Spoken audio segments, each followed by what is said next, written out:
Awesome.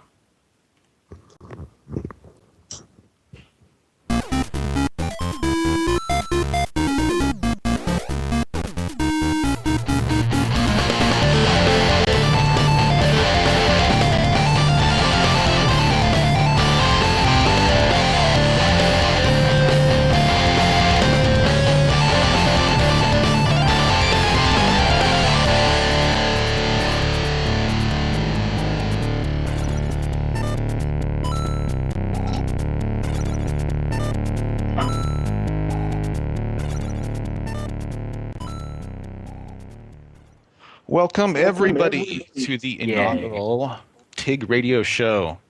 This is a weekly radio show aimed at independent game developers by independent game developers. I am Matthew Wegner. We have Ben Ruiz and Tommy Reese as your hosts. Hello. Everyone, it's us. Hey guys. Let's Hey hear Ben. your Hey Matt. radio voice, Tommy. Oh, I'm chewing a carrot, so Oh, it might sound a little weird, but welcome to the TIGRadio radio show. that wasn't very impressive. Oh, so the inaugural show, we're going to start off talking a little bit about what we plan to do with the show, and we'll get back to that later. But seeing as it's the end of 2009, we thought we would talk about the best of 2009. And to do that, we brought on a bunch of people that we will shortly introduce. But briefly, we decided to do a radio show after realizing that there weren't any good live radio shows, especially for audience interaction. There's a lot of really good shows that are canned and released as either podcasts or like Byte Checker radio, video stuff. Yeah. So we thought we would do this, and we decided to target it to people like ourselves rather than try to target it towards the gaming public and get them interested in indie games. It's just a lot easier for us to make a show that we would like to actually listen to. So over the next 52 weeks, we plan to do it weekly. We are going to bring in interviews with indie developers, audio segments, various bits of goodness. Yeah, like Derek Yu. Are there even any more than that? Yeah, I think this is the Derek Yu show. Yeah, it's Derek Yu. In talking about the best of 2009, I think everybody's just going to talk in their own special way about Spelunky. Yeah, that just kind of happened this year, and it blew everyone up. So let's begin with our guests. I'm just going to kind of go down my Skype conference list. We have Colin Northway, the developer of the flash hit Fantastic Contraption. Hey, radio people. Hey, Colin. Hey, it's me, Ben. Hey, Ben. The laugh Hey, Ben, there we was all love Adam you, Ben. Saltsman, developer of Cannibalt and a number of other awesome Flash games. Hey Ben, hey Tommy. Hey, Adam. Hey, Colin. Adam. Hey Ben. Then we also have Tommy's partner in crime on Super Meat Boy, Edmund McMillen, rather Hey, famous Edmund. artist. Hey Ben. And then have, I think, to wrap it up, Danny Baranowsky, music for Cannibalt and a bunch of other games. Let me see if I can Games. Hey boys. Brandon in Hey here. Danny. Oh hi. Hi. And then connecting immediately should be Brandon Boyer. You there, Brandon? I am here. Can you hear me? Sweet. Hey, Yes, we can. Brandon. Brandon, Hey, Boyer. what's up? How's it going? What's your best title now? Independent journalist, freelancer? I'm sort of contributing editor at Boing Boing. That works as well as anything. Cool. I don't know if you were listening on the Ustream or not, but we basically introduced everybody. So whoever wants to start with their best game of 2009, go for it. Someone get this Spelunky out of the way. It's on everyone's brain. Spelunky is the best game of 2009. Why? Why is Edmund calling me? Has he ever used Skype before? No, he's trying to get back in. I'll get him back in. All right, well, I'll tell you why Adam, Spelunky is the Spelunky. best game of 2009 in the meantime. Go for Yeah. it. So Spelunky is the best game of 2009 because Spelunky can eat a huge amount of your time but not feel like a grind through the whole thing. And I've actually spent a huge amount of time trying to figure out how Derek achieved this. And does anybody have any like really good ideas on why Spelunky is so fun? I know part of why. Part of why is it's much like Captain Forever, one of the other best games of 2009. It has an immense amount of self-direction. I mean, in a lot of ways, like Spelunky is hard, period. But beyond that initial barrier, Spelunky is really as hard as you make it. How far have you guys actually gotten into the game, or have you just gotten stuck on the first level but still enjoyed it like me? I have I'm on, fully like, completed level 10. Spelunky. I have done all the challenges and like Iron Manned it. I have played a huge amount of Spelunky. Yeah, yeah, that's and All I what, do in Spelunky is just kill shopkeepers and then try to get to the black market and then kill all the black market shopkeepers. And that Fair occupies a enough. lot of my time. That's a Fair legitimate enough. playstyle. Like, the Does- thing that made me like fall in love with Spelunky again, so I played it a lot when the first public came out, like last December, so over a year ago now, and 1.1 just came out today, which is like a really good excuse to pick oh it shit, up I didn't again. know that. Yeah. Awesome. SpelunkyWorld.com. Do it. It's been tweaked a whole Destroy bunch of your times, huh? afternoon. Spikes kill you slightly more often now. Yeah. So the thing that I loved, and I don't remember, that definitely wasn't in the first version, is he has this altar now, and you can sacrifice the damsel at the altar. But it's some, I don't know, so, like, I threw a rock at a bat and it bounced off the wall and hit a caveman. The caveman fell on the altar, and Cully accepted his sacrifice too. Nice. That is And I think classic Spelunky right You know, there. aside from self-direction, it has this like marvelous, accidental, emergent hilarity that previously, I think, it wasn't. It's not fair to say that it was restricted to AAA, but I think it was most well known in AAA games. It's like your Halo co-op or GTA or something like that. But I mean, it's like Sumatori Dreams, only it happens in this platforming game. Yeah, it's kind Yeah. of like stories that just are emergent based on the rules of the game, and it does a Yeah. really good job of just kind of wacky, amusing things happening a lot of the time. Yeah. Oh man, a fire frog jumped at me, missed, and landed in a pool of water in the jungle and turned into a regular frog. Yeah, Oh, that's yeah. outstanding, tiny details like that. Yeah, I've been thinking a lot. I kind of thought a lot about slot machines when I was playing Spelunky. Not that Spelunky is like crass and awful like a slot machine, but I think it kind of tunes into some of the same like basic human instincts where it kind of rewards you intermittently. Like, okay, sometimes you'll start a game and you'll get a jetpack right away, and that's kind of completely Yeah. awesome, really fun. But the only reason it's completely awesome, really fun, is because usually the jetpack is really hard to find. Yeah.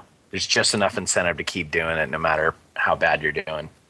Yeah, and I think there's a lot of those kind of slot machine loops from when you kind of first start. Is there like a spike thrower kind of near the start? So will I survive a little longer? You can kind of get lucky in the first couple maps, and then as you get better, you can kind of get lucky runs where you find the jetpack or you find like a weapon you like, and then when you get better than that, you can get kind of when you're trying to Iron Man the game or something, you can get lucky again where you're kind of granted with whole runs that are easier than other runs. So I think it's kind of interesting that it's got kind of hard and easy loops built into it, kind of like a slot machine.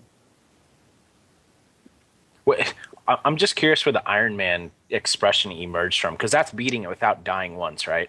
Or Yeah. not getting a game over. It's beating know it if from that's- level 1, I believe. Okay. Is still, Oh, right. So instead of using the warp switch become available to you as you progress, you just go from start to finish. right. Okay, got it. Yeah, that's so funny. Any other game would just be called beating the game, but for some reason it's called Iron Manning it, which is so badass. Beating it like a man. Do you have any That idea, sounds Colin, terrible. That of sounds terrible. No wonder it's not called that. Never mind. do you have an idea, Colin, of how many hours you've actually played Spelunky or how many total games? Does it track any of that information for you? Yeah, it tells you deaths. I don't know. I've got something like, I think it's like 2,000 or 3,000 deaths. I don't really remember. It can help that I am like kind of not very good at Spelunky, so it takes me a lot of deaths to do anything. I mean, just to keep it in perspective, like I haven't played a lot of Spelunky. I could probably estimate. I think I've played Spelunky for something like 15 hours, and I have about 200 deaths. That's pretty epic. So, yeah, maybe Colin is 150 I can't hours. spend that much time in the game. That's insane. That doesn't sound right. No, Well, I think I'm off by not a to factor measure my of life. 2. Like my average life is like 5 to 10 minutes probably. I've had about 200 deaths. I remember at some point early this year, Petri, it was for some like 24-hour, 48-hour event, game design event, where he recorded his monitor for the entire time and then made like a 5-minute YouTube video of it sped up. And he played Spelunky like 13 different times. But you could only catch it if you went by like frame by frame. It was really funny. He's really hardcore about it. I guess the thing that I love about Spelunky, like more than like looking at it analytically as a developer, like what is the thing that makes this work?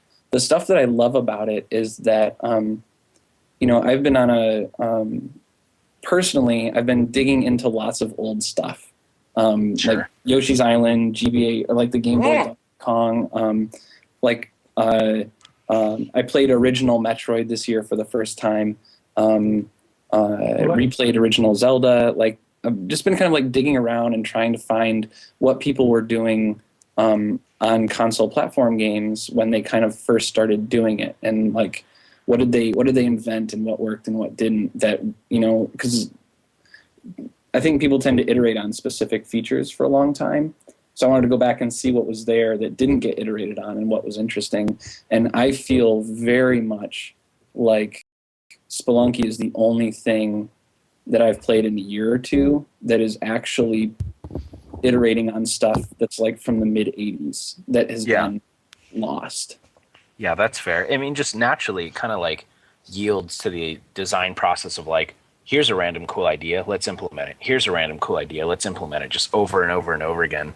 Like the thing Colin just said about the fire frogs becoming regular frogs so they jump in water, like that's so fucking like midnight, you know? It's like, oh, here's a stupid idea I had while I was falling asleep, let's do it. Yeah, there's a kind of a, it's grown, I think it's grown to have that though. Like when it first started, it really didn't. But it's grown to have this Yoshi's Island Symphony of the Night kind of completeness or thoroughness, I feel like. Yeah. Which just makes it like, that's just like frosting. It's not, you know, like I love it for other reasons, but the fact that it's come that far now is just like great. He didn't even have to make like a glorious sequel. Like it's just just like, let it is its own sequel now, and it's lovely. Yeah, that's badass. Did So anyone else want to? Somehow, I think we're overlooking the roguelike part of everything here. Do you guys play roguelikes? Yeah, I not do many. not. I mean, I've played like a little. Monkey is 100% roguelike. It's based on roguelikes. Right. Play Dungeon Crawl, and you'll feel almost the same like you're playing Spelunky. It's the same formula, which is a randomly generated environment. You progress downward. Random items and leveling up. I mean, essentially in Spelunky, instead of leveling up, you're getting items that you're holding, and you go with those. It's roguelikes are just as hardcore. Some games last for 30 seconds. Some games last for forever if you get a lucky run. It's a really great formula, but roguelikes are really alienating. They're basically for game developers, and they're usually just done with ASCII art. So they're so alienating that nobody knows about them. It was obvious that they're a huge fan. If you play, there's a Dungeon Crawl Stone Soup, which is probably the most accessible one because it actually has pretty okay visuals. If you play that, you will see the Spelunky formula in action. But he just I feel like Spelunky kind of has this magic ingredient, though, that like a lot of text-based. Like I kind of feel like Spelunky has kind of a magic ingredient, which is the real-time component. Like, yeah, you know, I think it's much more Diablo. I think it's much more Diablo than classic roguelike in a lot of ways because there's this active interaction thing going on that to me kind of changes it. Like, I understand that it's like, you know, a randomly generated dungeon and you go deeper in it, but you know, it's stuff like we were talking about earlier, like these weird accidents that happen because of your interaction in the game. You know, I've never experienced that in a rogue, I guess. Yeah, I guess that's where like you can kill animals and its corpse can rot in your inventory, and then you can eat that corpse and then get a disease from it that mutates you and gives you horns and so on and so forth. Like all those random happenings, like, you know. Yeah, well, and they have like they usually have like a transmutation scroll, so you can like turn an enemy into a mouse or something. But it lacks some of the fluidity and charm, I think, of Spelunky. But I mean, that may just be totally subjective. I think the charm is. I think the perfecting the thing that made Spelunky perfect was the fact that it was an accessible roguelike. It was an action-based, accessible roguelike. That's why it's so Spelunky is like the first platformer roguelike, right? Was at the time is proven to be awesome, and then it made it accessible to all of us, and that's why it's awesome. I mean, it's just that's probably fair. A really easy to play roguelike. Yeah, but I think because other roguelikes are like top-based, kind of turn-based or action-based dungeon crawl games, right? Rather than like a platformer game. Yeah. Right. And I think the platformer genre is like for a lot of us just more fun than those kind of like dungeon crawl, run around and kill guys over and over genre, which kind of makes Spelunky more accessible just because the game is kind of more fun. Well, I think there's a focus really like at a fundamental design level. Spelunky seemed to be about starting with a few very simple ingredients and adding things, like Ben was saying earlier, kind of like, oh, well, I'll put this in. How can this interact? Like the fact that, oh, it's Indiana Jones, so we should have arrow traps. Oh, but wouldn't it be cool if you could pick up an arrow if you dodged it? And so like, I've never gotten a sense of,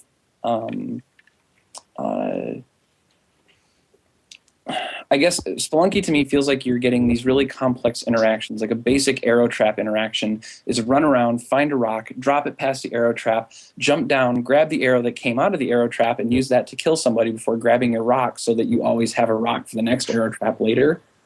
Sort of thing. Like that's like a really complex set of behaviors to come out of one simple object where, at least in my experience, roguelikes, and Dwarf Fortress being like the massive mega sort of zenith or apotheosis of it or something, is like it's maximalist. So has it's anybody all about having a billion different things versus Spelunky, which really has a very small vocabulary. They just interact in really interesting ways. Has anybody played really early versions of Spelunky? Because I know Derek was working on it for quite some time. He actually started it or was working on it during the first TIG Jam. I'd be curious to see if there was a tipping point at which the game gelled from, oh, it's a couple of interesting mechanics to, oh, it's a ton of sort of layered depth to it. Even at TIG Jam, you could run around and arrow traps were already in at the first TIG Jam, and you could pick up arrows and throw them already. Like grabbing objects, throwing them, basic traps, and procedural levels were all working that early. I was like... Yeah, so he probably just had a lot of the random ideas in from the start that he'd had before it tipped over. Huh. Yeah, I don't think he had like shopkeepers or red light districts. That all came... Like, I feel like the update that included joystick support was the update where suddenly I kind of picked it up again and was like, holy shit, this is completely different than the first version. And that was kind of when it all gelled together. Yeah, that sounds about right. Well, while there's still time in the segment, what else stood out to you guys this year that you really ended up getting into? And it doesn't necessarily have to be something that was made this year, but I mean, what else was on the playing portfolio, if you will? There was this little game called Cannibal that came out this year. Oh yeah, I've heard of that like once. Yeah. What the fuck is Cannibal? Cannibal's cool personally for Flashbang since he ended up spending 2 days working on it with us. Yeah, well, so I guess for the internet's sake of knowing what's going on or whatever, Dan Tabar, who makes Cortex Command, invited his artist, who is my like personal idol, Nicholas Janssen. Yeah, Prometheus. Yeah, Prometheus / Arnie / the guy who invents like 20 games and never finishes any. Dan brought him back to the States for like a month to cram on Cortex Command stuff. Yeah, right before TIG Jam. Yeah, and Flashbang put on a sort of mini pre-TIG Jam Arnie TIG Jam thing, and that's where Cannibal was built. Days of intense, awesome, like, I gotta make something to impress Arnie. He's gonna think this is so cool. It's interesting because it was pretty Cannibal-ish from the very start. Like, even when you just had the box instead of the guy, and he was just jumping over other boxes, like, it was still, like, the idea was in place, it seems like, right from the beginning. Yeah, that was, I mean, the start was like, Super Mario, only the run button and the right arrow are held down for you. Yeah. So essentially, that's all it can be is a box jumping over other boxes. Like, that's... What did you tell us? Sorry, go Go ahead. What I was just going to ask is, it looked like from the very first sketches that there was actually a lot more interaction that could have been, in those sketches you have someone like sliding under a wall rather than just jumping. Well, it went over through things. short things, and like Edmund actually, like I'd sent Edmund a build where it had like a jump power meter, and you would do Tony Hawk style jumping. So you'd have to like hit the rooftop early and hold the button down if you wanted to do a big jump. But Oh, that's cool. it was like immediately really, really not fun. Like You know why? It required way too much. Like the screen would have had to be like twice as wide to support that kind of gameplay because you just couldn't Right. telegraph. You couldn't communicate that far ahead of time. That was a legit way to interact with the game. Adam, So, you also- Edmund's advice, I think, was I could probably dig it up, but I think it was fuck it, make it like Mario, which is how it started. It's I don't know, Adam. I don't know if you remember. I think I was telling you because we had just canned that exact same formula in Hitler's Must Die because Alex. Oh right. The whole, and it was so bad, and it took off just because we added the fucking hole jump, and I had a feeling it was going to be bad. It's like, yeah, hole jump really seems like it should make sense, but the thing is, people are just so used to tap jump. Yeah. Well, it's a bunch of different things. Like people are worse at releasing. People are worse at letting go of a button than they are pressing it. Like a press is like something that you're kind of to do at a certain time, but also the whole jump is basically like time travel or something. It's like this impossible way of cutting people a little bit of slack, which in a reflex-based game makes all of the difference. Do you do any kind of feel stuff where you allow a jump even if you're like 1 or 2 pixels off of a building? Because I know a lot of developers do that where, if you're actually midair, if you've only entered a midair state, like in the last 50 milliseconds, you're still allowed to jump? Yes. Okay. Yeah, in Cannonball, the dude has blank space extending off of his back end, and buildings have blank space extending off of the right side that still totally counts as collisions. Yeah, we did that in Time Donkey, but Time Donkey was universally reviled for its control mechanics, so I don't know if that's the best example to use. Yeah, that's funny. Adam, you had a Weird Worlds phase this year, actually. Oh, God, I forgot about that. That was this. Yeah. Weird Worlds is awesome. I played a ridiculous amount of Weird Worlds. Yeah, if anyone listening does not know about Weird Worlds, it's worth immediate investigating.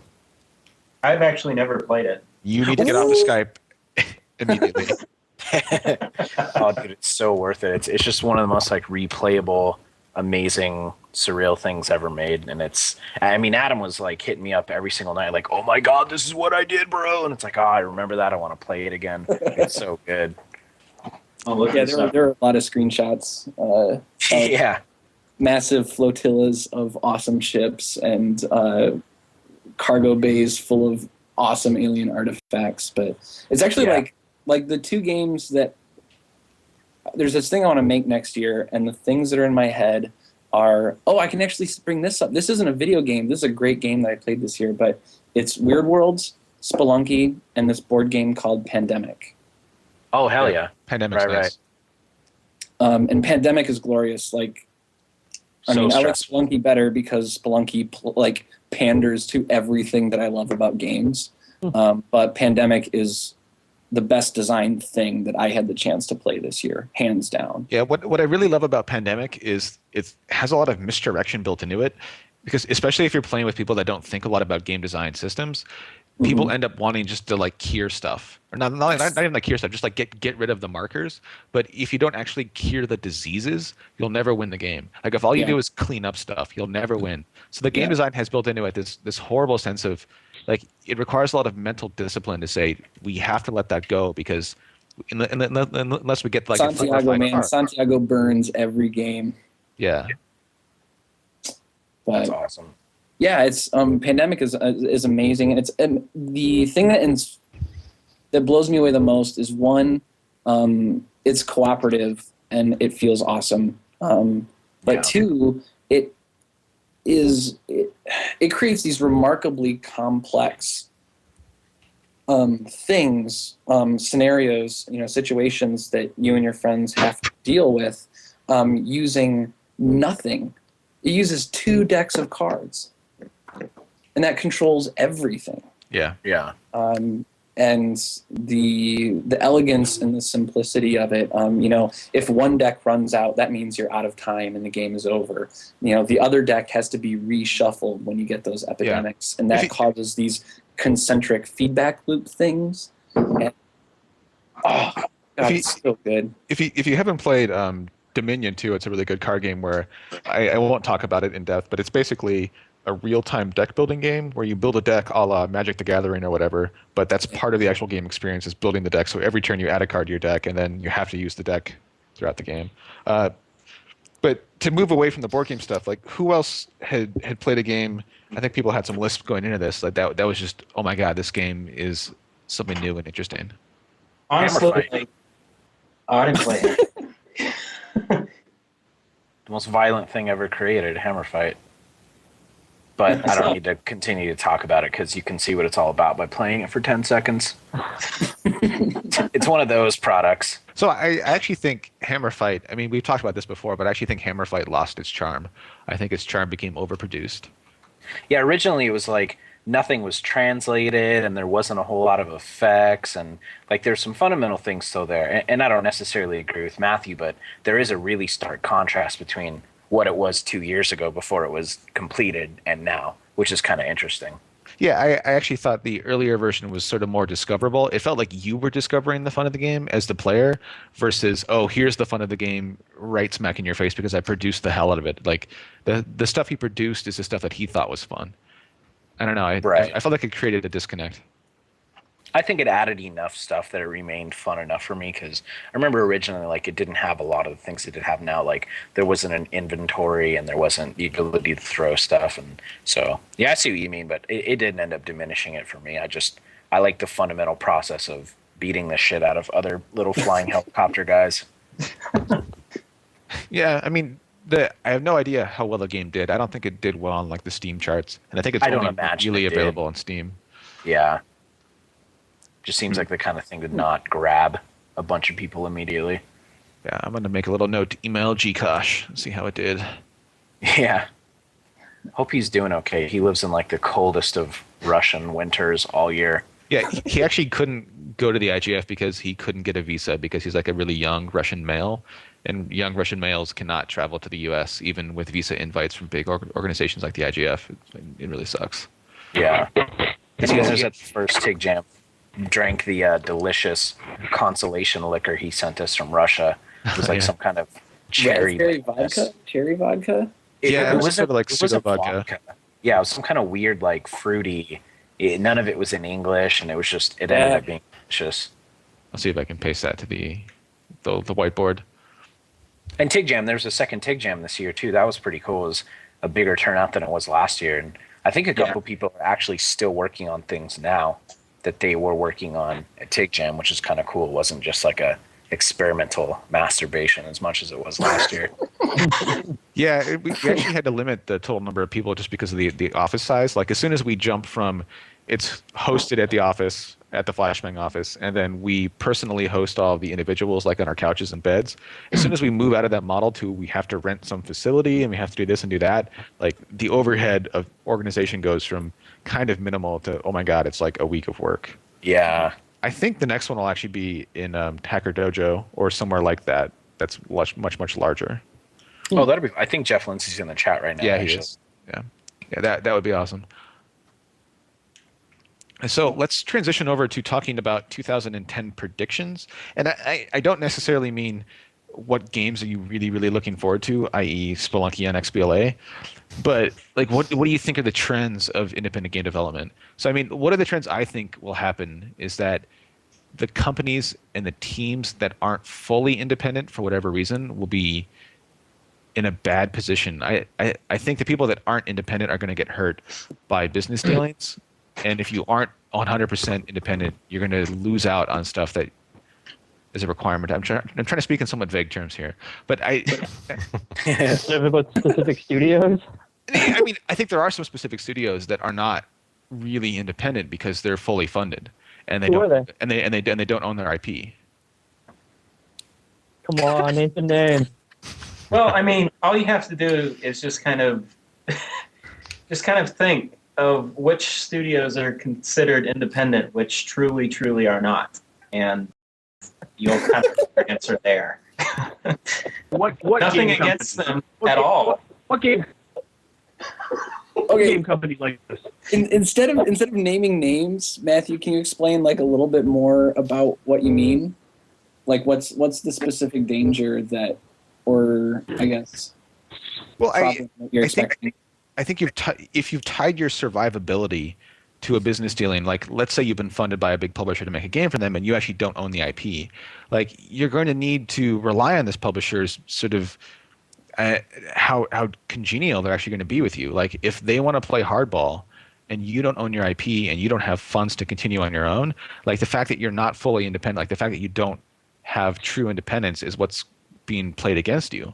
Like you have some sort of external reliance, whether that external reliance is on a certain type of contract work, a certain type of work for hire, or just the fact that your funding source is external. I think you're going to find yourself in the next year or so in like a world of pain, a world of stress. I think the big problem is if you're running a studio more than like 4 people, then it's just really hard to survive. Like you need money coming from somewhere. And if you try to launch an IP, it doesn't take the first time, and somebody comes to you and offers to give you money to write something for them, it's like you have to say yes.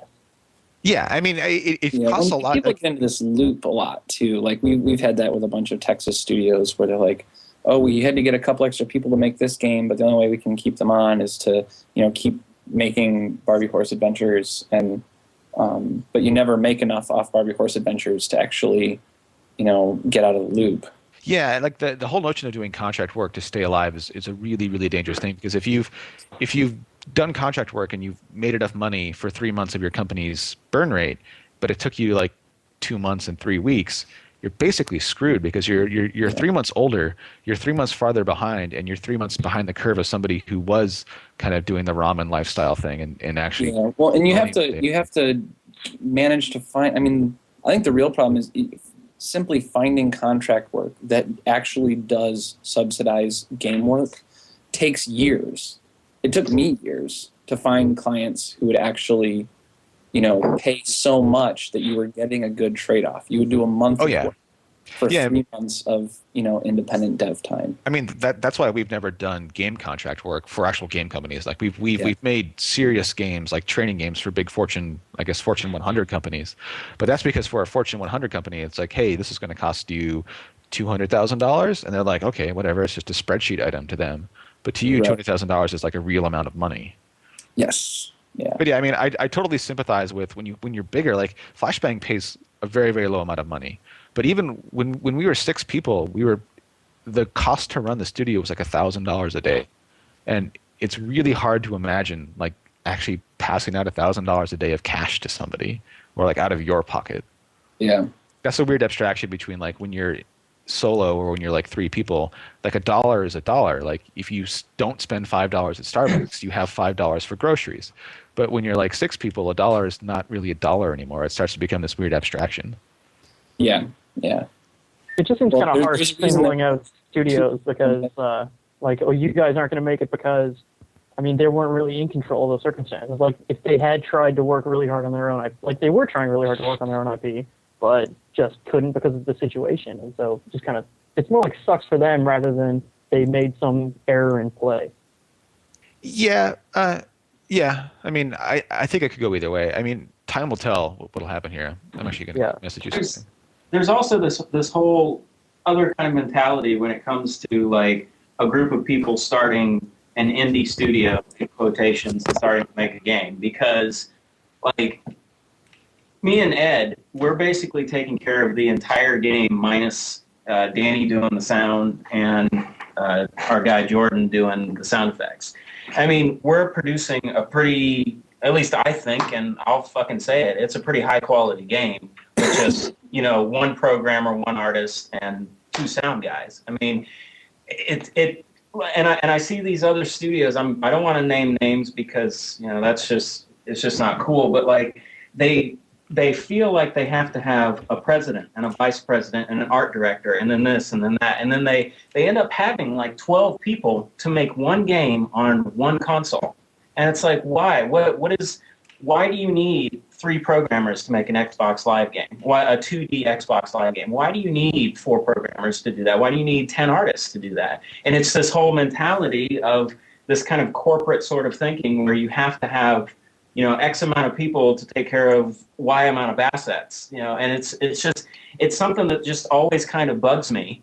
And it's like, if we had another programmer on Meat Boy, it would be pointless because we wouldn't be any further along, I don't think. I mean, we would basically be at the exact same point we are right now. Well, let me play devil's advocate briefly, because this is something I've been thinking about a lot, talking to Phil Fish about Fez, and thinking about some other projects. And I mean this in the best way possible, but I think a big factor here is that Meat Boy is not breaking new ground. I actually disagree because it may not be breaking new ground as far as like really in-depth design or like crazy art or anything, but the engine powering this game could power almost every indie game that's out right now. Right. Well, I'm not. Yeah. Like I'm not like I am not in any way slamming Meat Boy. Like. Right. No, I get that, but it's like it's more than just the content of the game. It's the underlying. No, that's the point I'm trying to bring up, though. That's what I think you may be neglecting is when there are certain kinds of designs that I feel like are dangerous designs, and Fez is one of them, and right. It's why giant publishers just make sequels to the same games for problems they understand and design problems that they know how to solve. There are certain types of games where the content is tied directly to the design in a really dangerous way. Like Goo was actually like that, and you're absolutely right. Goo was 100% like that. Like because, so, Fez, yeah. In Fez, you every level has to be designed to use this gameplay mechanic that has arguably been used 1 or 2 times before, and nothing exists to do it. Like every level they make is done by trial and error, essentially. Right. So like if making a level takes like a week or 2 because you have to make 10 levels and throw them all out before you get the right one, that will it can have a really, I mean, you're talking about like changing the schedule and resources required to make a game by orders of magnitude. It's not like this game's going to take twice as long to make. It's like this game is going to take 10 times as many resources to complete because we don't know how to make it. Yeah, I think Fez specifically has a really big risk of the game requires that people learn something new. Whereas if you take like a platformer, you don't really have to worry about the players understanding how platform mechanics work. But Fez, you have to run every level, like the intro levels, by a bunch of people a bunch of times just to see if they even can understand it. Yeah. Well, I think the problem is that is only half of it. Like half of the problem is they don't know how to explain it to like players. The other half of the problem is they don't know how to explain it to themselves. Not in like a wishy-washy metaphysical way. Like they don't know how. I mean, nobody knows how to design levels that will be fun with a mechanic that nobody's used before. Essentially. Yeah. Well, that's not. And I think to come out and name names like a man. That's not the problem. The problem with Fez has to do with the fact that you can't see into the future when you spin things. That's a whole. That's a. You cannot design or predict where everything will fall into place when you spin the world. Period. I mean, that's the first thing when designing a game, you're like, okay, here's the mechanic I didn't want. We fall into in the process. We can barely understand you, Edmund. Yeah, I can't hear much. You don't have the bandwidth, I think. Am I cutting out? Yeah, you're like really cutting out. Message me your phone number. We can actually just call you. Oh yeah, that'll sound way better. There's Skype. It's interesting that you actually refer to like what in a design is really risky in terms of programmer. Like when we did the Blurst games, when we were actually on the 8-week schedule, we were very, very aware of like any project could only have one really, really risky thing about it. Because if we didn't solve that risky thing, and it turned out there would be like 2 or 3 risky things, we'd basically be screwed. Right. Yeah. Yeah, I think it's and like I said, I will come out and name a name. Like, I do not begrudge, as if I even had a right to, the amount of resources that it took for that game company to produce Flower. Like, I simply don't. Like thinking about other games and seeing essentially the barriers that Flower has effortlessly jumped over in its finished version. That was just not something. It's not something that you know how to make. Like, nobody sits down and goes, "All right, I know how to make a game that anybody can play. They'll actually make some people cry, and that is going to be beautiful and well paced and interesting, and that my mom can play." Like, how many people made Flower? I think that game company was probably around like 8 people, and I think they had some. I think so, but I'm not entirely sure. They also had some like Sony help and stuff too. I don't actually know. I think you could roughly say it was about a dozen people, something like that. See, that to me just sounds like too much. Well, I mean, I'm just saying, like, I think it's extremely dangerous to underestimate the impact of exploring new territory, whether it's accessibility, whether it's a gameplay, gimmick, versus working with stuff that we kind of know and love and tweaking it or polishing it. Like if Spelunky required 12 people to make it, I would be like, okay, that is completely ridiculous. He's exploring new territory in a sense, but really it's just kind of assembling these cool functional components in a really clever, intuitive, skillful way. Yeah, what's funny about Flower is the fact that it's like on PS3. So our shader guy Sean, we were at that game company like Flower launch party. Like, we got a vantage over out there for the weekend, and Sean went up there like their engineer guy and was like, "Hey, how did you guys handle the grass?" Thinking that there'd be some sort of super clever solution for it. Well, like, distant grass is billboarded in like this fancy way, and he basically said we just brute forced it. It's just a PS3. And like, that's honestly, how we handled it. That's why Flower runs at like 30 frames a second. Like, seriously. Is that they did brute force it? Yeah, if they brute forced it, they wouldn't, like, I'm sure they took advantage of some of the SPUs and everything, but there are all sorts of ways that you can use like GPU instancing and stuff to take care of stuff like that.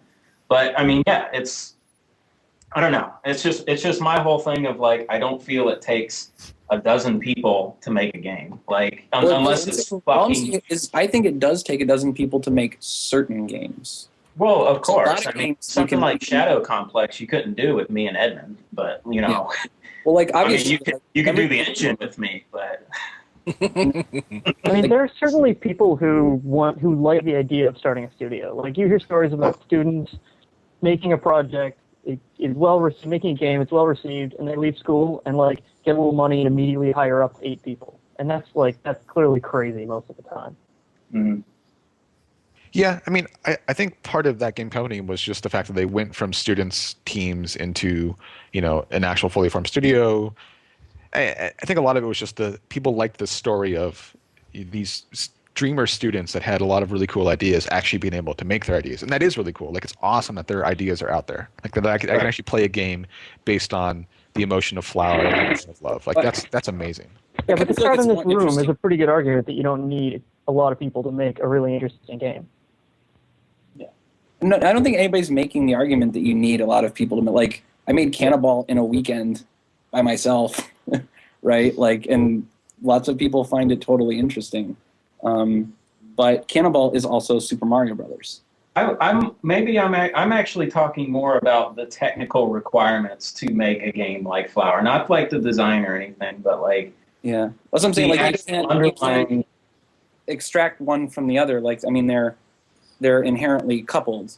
Like, well, in a way you can, because you can like create... the guy came on the internet, he was like, I could have made Cannonball in 5 hours. And it's like, yeah, I mean, probably technically you could make a game with similar gameplay in 5 hours, but the very idea, like, who cares? Like, you didn't, and B, that's not how the thing came to be in the first place. Yeah, I mean, it's kind of like Tetris. Everyone is like, oh, I could code Tetris in an evening. But to develop Tetris is a totally different story. Now, art isn't about time involved. The quality of art is not about how many people spend how many hours making it. Mm. Right, and I don't think anybody's arguing that time and people equals quality either. I think the argument is that invention is unreliable and tends to require resources. But yeah, I mean, if you argue yourself, that very same unreliability makes it really dangerous to do with that many people. Yeah, unless you're fully funded. So actually, along the lines of people and size count, I think one of the big trends for 2010 will actually be more of the single-person indie developer. Like more people like Cactus will emerge. More people like Derek Yu on Spelunky, although I think he's working with somebody on the XBLA version. But yeah. I think that's going to be a big trend in 2010 is that, I mean, for technology reasons, like Derek Yu's Game Maker. And I think other technologies will allow smaller and smaller teams where there'll be more and more somebody in their garage who's not very well connected to games are supposed to be like this. Or like, well, I wanted to make a game, you know, like Fly Wrench. Like, I just wanted to do it because I'm totally awesome. I think there'll be more and more people like that in 2010. Is this a Unity plug? Is what Marsh Monkey's asking. Yeah, kind of. It's basically, I think you don't need to reinvent the wheel. I mean, to make a bad analogy. It's Unity, UDK, like Flixel, Game Maker. There's, you know, however you want to do it. If you want to make 2D, you want to make 3D, you need these kind of effects, you need this much accessibility. I mean, it's just there. Yeah, and it just even in like to make a comparison to other technology, like when I was thinking last week, like 3 days ago, I was basically, hey, we should do a radio show. And then I realized that I could do a little bit of research to figure out how to pipe Skype into Ustream, and we could do a freaking radio show. Like we have 150 viewers live right now. And it just blew my mind that that problem of let's launch a radio show like 10 years ago or even 5 years ago would have been a huge problem. And I think we're going to see that in games where people can just make games. Like they can begin to express their ideas and not begin to express, how do I upload this vertex buffer to the GPU or whatever the fuck. Yeah, I think what would be really interesting, and I think what maybe I'd love to see in 2011, and what I know everyone here is really interested in, is seeing the distribution channel for all of those games get a lot better. And have, you know, more people finding indie games and playing indie games.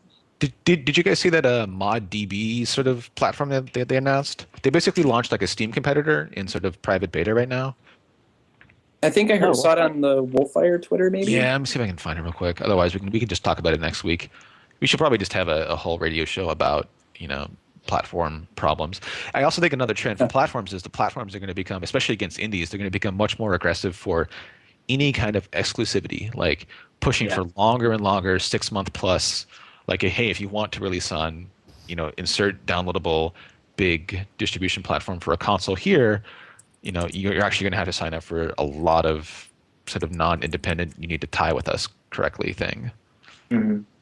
That was kind of vague, but I think you guys know what I'm talking about. Yeah.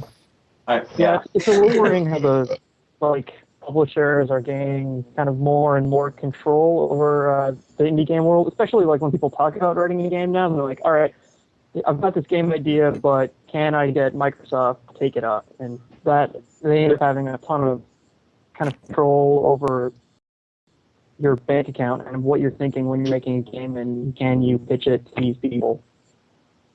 Yeah, I actually kind of find it kind of offensive when we're talking to any big sort of distribution channel, and we're talking about a game that we're going to make that's pretty well proven, like Raptor Safari, and we're talking about funding it completely ourselves, and they're still making it seem like, I don't know, like there's somehow Sony.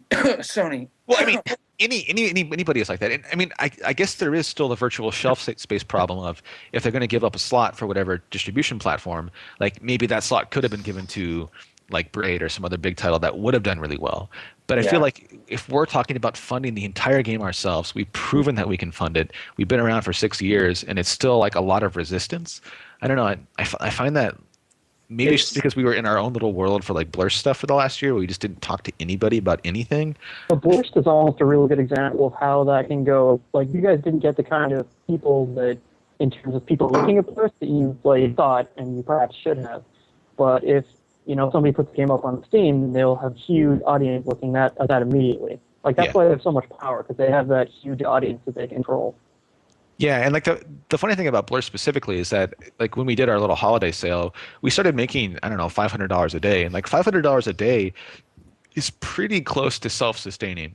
But like it's not permanent. Like if that were our low water mark, then yeah, we could just keep doing it forever. But I don't know. The whole big thing on Blur is just a different discussion altogether. I feel like the 8-week thing is just a not so sweet spot. Yeah. Well, we still have a few minutes left. Let's just talk about what we want to do with upcoming TIGRadios. Yeah. So I think there are a couple obvious format ideas that we can do, and I'd love to pick anybody's brain on like what to do with the radio show. Like what would you as an independent developer want to hear from?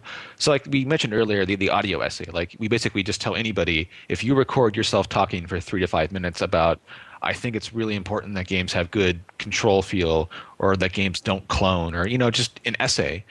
We could air that during the show. There's the straight interview, like, hey, we bring on Kelly Santiago, we ask her questions.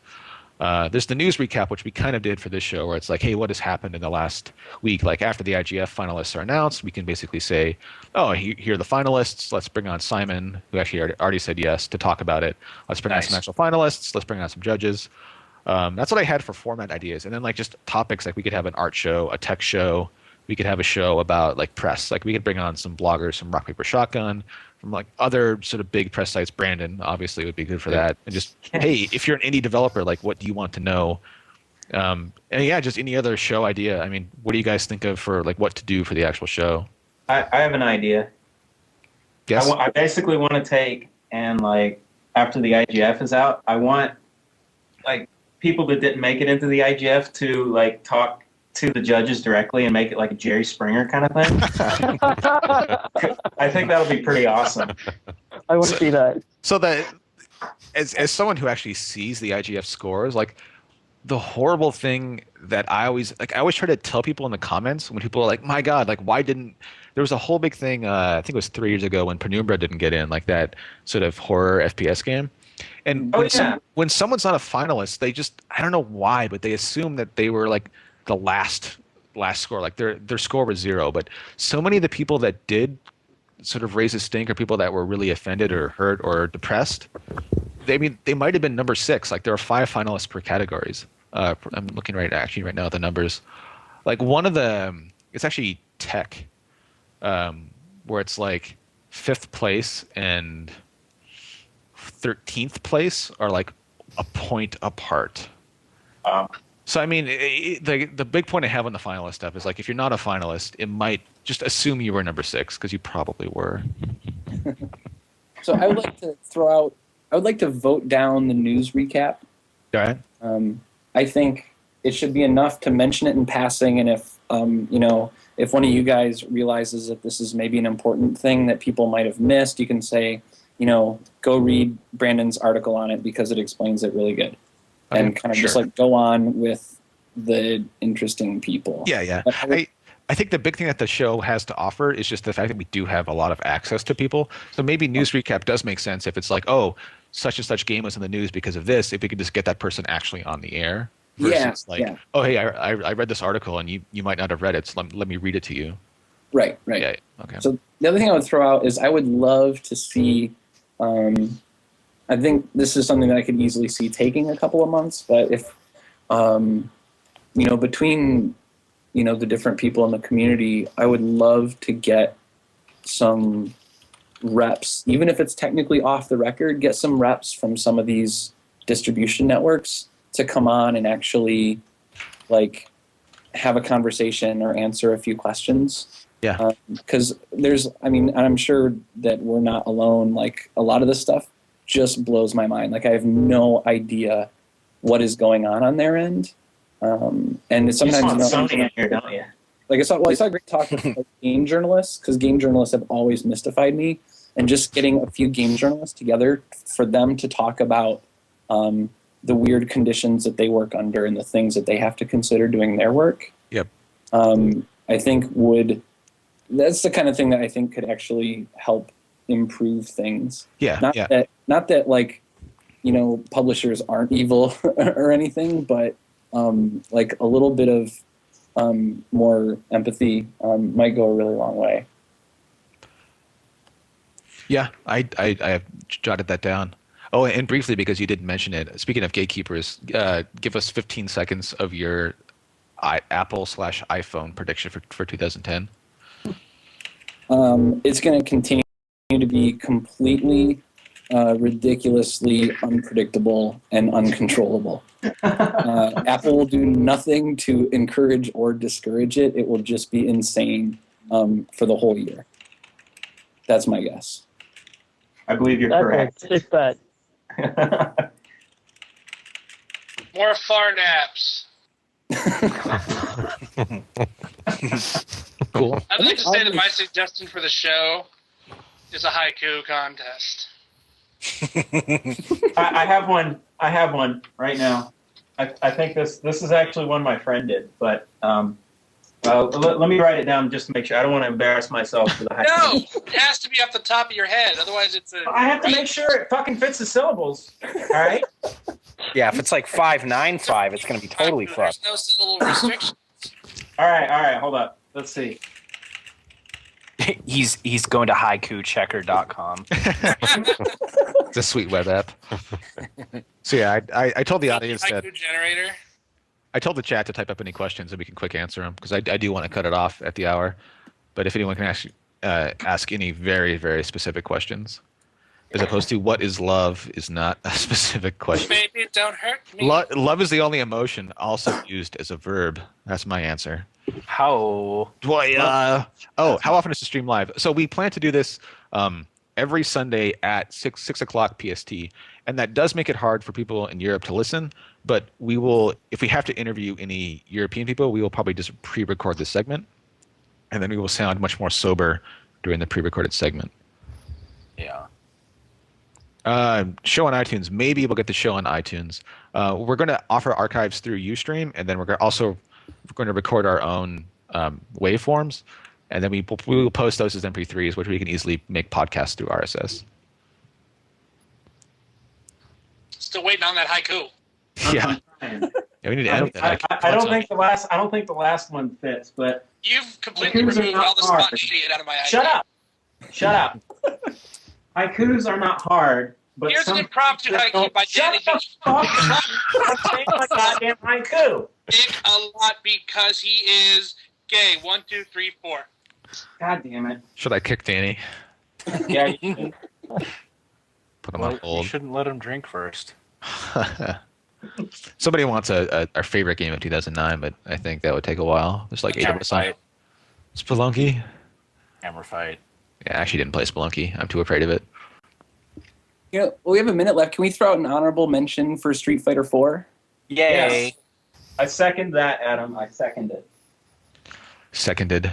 And talk about fantastically, technically. Nothing's gonna stop me now. Whoa. He's got squeak-toed. Even though it's not a really 2009 game, I've been wanting to mention Fly Ranch for forever because somebody in the Fuck chat yeah. had mentioned it. We Fly should, Ranch we is should so do a hardcore good. discussion of that for the Kickstarter. Oh, Kickstarter? Yeah, What? the Kickstarter for Fly Ranch was really interesting because someone jumped in there with like $3,000 out of the $5,000 he was asking for, and no one knew who it was. Yeah, I know who that is, but Yeah, I do too. also on Kickstarter, a lot of people just pay their own money because if you're $1,000 short of your $15,000, you might as well pay $1,000 yourself, and then you recover the $1,000. So I mean, because you only pay that $1,000 if you're paying out of pocket if you get the $15,000. So a lot of people actually pay their own Kickstarter if they're close to the end. But yeah, Interesting. it's a big problem with Kickstarter. I've actually thought about Kickstarter for very specific features in Raptor Safari, like, hey, it's a Kickstarter for a T-Rex or whatever. Yeah. Sweet. Well, we have like a minute left, so people shout out whatever they want to shout out. See you at Evo, Scrubs. Yeah, see Evo scripts. Yeah, we're actually going to have Evo. It's really awesome. TIGRadio is brought to you by Matthew's Computer and Ben and Tommy and all of our friends. Yeah. Yeah, I'm actually. And I'd like to mention that Tommy still has not come up with a haiku. Well, I tried, Danny, but you kept fucking interrupting me. Yeah, that got a little rough, you guys. These haikus are supposed to be against the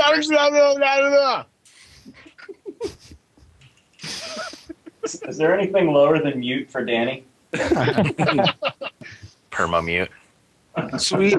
Well, that wraps up our inaugural TIGRadio. Special Thanks, guys. Special thanks to our guests Edmund McMillen, Brandon Boyer, Danny Baranowsky, Colin Northway, and Adam Saltsman. Your hosts are myself, Matthew Wegner, Ben Reese, and Tommy Reffinis. Hey, Tommy. Kyle Pulver did the TIGRadio website design. Hey, Dory Kyle. Anderson answers the phones. And Derry Baranowski did our intro music. Hey, Danny. All right, that's it. I want just remix. Matthew for inventing this. Yeah, we'll see how it goes. See you guys next week. Bye. Thanks for listening, Internet.